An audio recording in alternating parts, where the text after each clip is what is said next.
When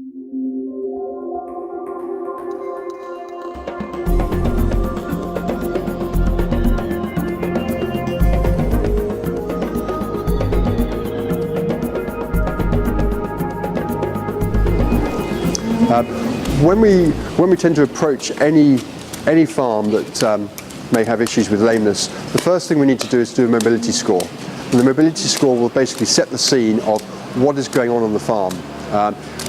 It has two roles. One is to give that idea of the level of lameness on a particular unit, but the other most important thing is that lameness score or mobility score is acted upon very quickly. It will highlight the score 2 and 3 cows, so those cows that need urgent treatment, and those cows should be treated within 48 hours at least. So when we look at the lesion records, we categorise the lesions into one of 3 areas.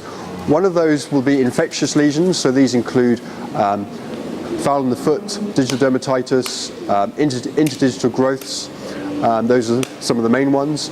We'll also look at those that are white line in origin, and also solar lesions, so sole ulcers and sole bruising.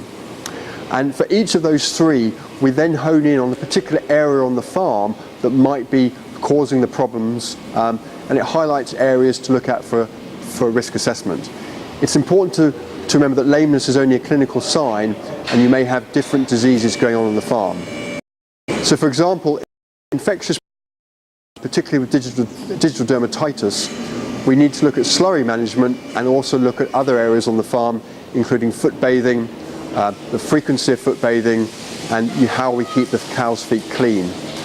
If we're looking at white line lesion, we need to look at tracks on the farm if we're in an outdoor unit.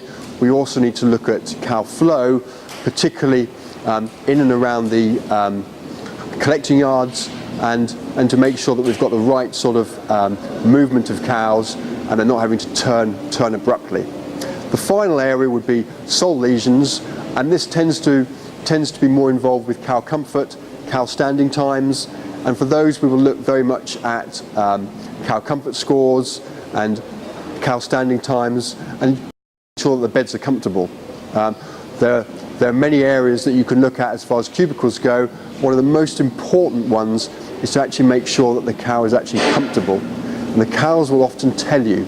On this farm, for example, the use of sand has significantly helped to reduce the lameness problems, but you ought to be able to manage lameness with other bedding types, but it is important that they're comfortable, and a cow will tell you. One of the major areas on farms where there's major cow-to-cow interactions is in the collecting yard.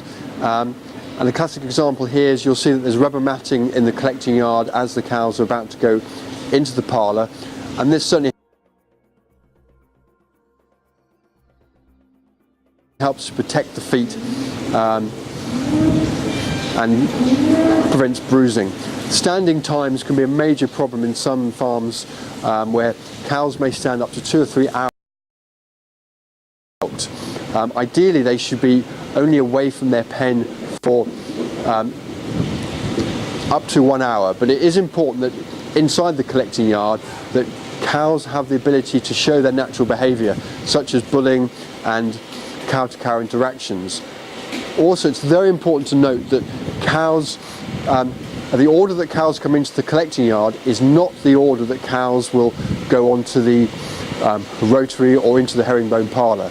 And so it's important that cows have room to move in between each other in the collecting yard, and they may be the last cows into the collecting yard, but they will suddenly decide that they want to move on up and be able to get into the parlour at a particular time. So it's vital that each cow has at least 2 metres squared in the collecting yard to allow these natural interactions.